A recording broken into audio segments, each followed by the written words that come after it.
La mémoire est donc, en quelque sorte, le testament ineffaçable que nous laissons constamment à notre futur. Par conséquent, pour modifier notre personnalité, pour travailler sur nous-mêmes, c'est sur notre mémoire qu'il faut agir, en accordant une place particulière à tel ou tel souvenir et en choisissant de le cultiver. Nous pouvons donc essayer de souligner tel ou tel aspect de notre passé pour que celui que nous allons devenir soit celui que nous voulons être. Ainsi, à tout moment, nous pouvons nous accrocher au souvenir de ce que nous avons aimé pour essayer d'enrichir notre vie. Cela peut être une personne, vivante ou morte, réelle ou légendaire, pour qui nous avons de l'admiration. L'un de ces grands modèles qui nous redonne de l'énergie dans les moments difficiles.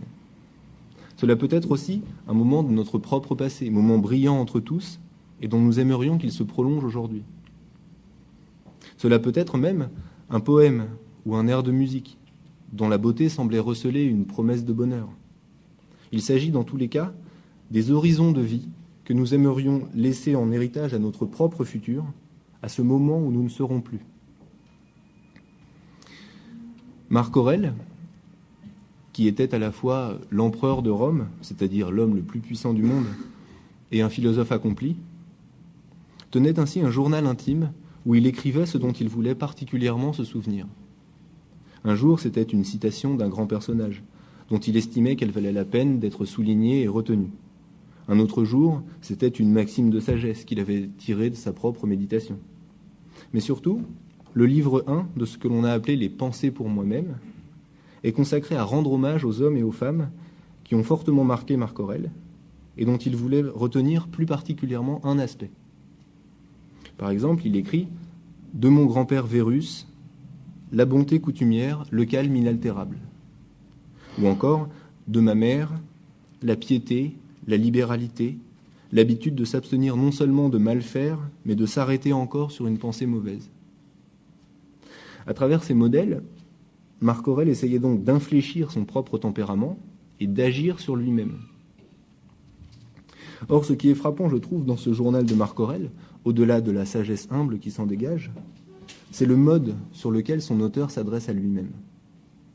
Marc Aurèle se parle en effet généralement à la deuxième personne et emploie le plus souvent l'impératif. Il écrit ainsi « Hâte-toi au but, renonce aux vains espoirs et porte-toi secours si tu as, tant que c'est possible encore, quelques soucis de toi-même. » Ce mode impératif est surprenant, puisque Marc Aurèle aurait très bien pu écrire sur son journal « Je dois me hâter au but » et non « Hâte-toi au but ». Mais en fait, on le comprend mieux quand on se dit que l'empereur devait ensuite relire son propre journal. Il se trouvait alors devant cet impératif, cet ordre lancé par quelqu'un qui était à la fois lui et différent de lui. Nous retrouvons donc par là le début de notre exposé. Au moment où il écrit, Marc Aurèle sait qu'il va disparaître pour laisser place à un autre lui, dont la mémoire sera différente car elle se sera enrichie de nouvelles expériences, et ce moi futur, disons, sera peut-être moins sage ou plus négligent.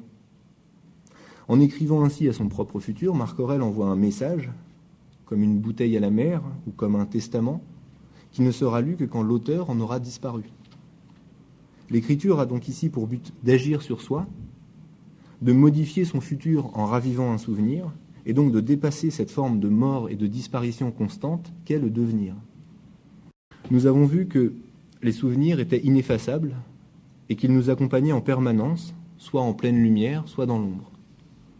Nous avons vu également que ces souvenirs ne se conservaient pas sous la forme d'atomes de mémoire, mais qu'ils étaient constamment synthétisés pour constituer notre caractère.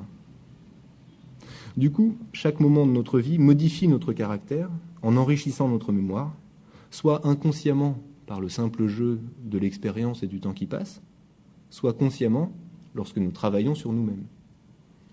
Donc certes, nous mourrons en un sens à chaque instant de notre vie, et le temps ronge opiniâtrement les heures propices.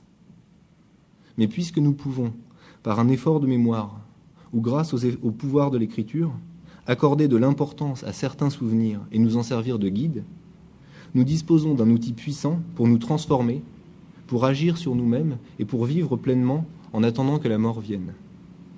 Cette mort, La mort véritable, ce moment où notre personnalité cesse de vivre et d'agir, est donc celui où la mémoire s'arrête de rouler et enfin s'efface.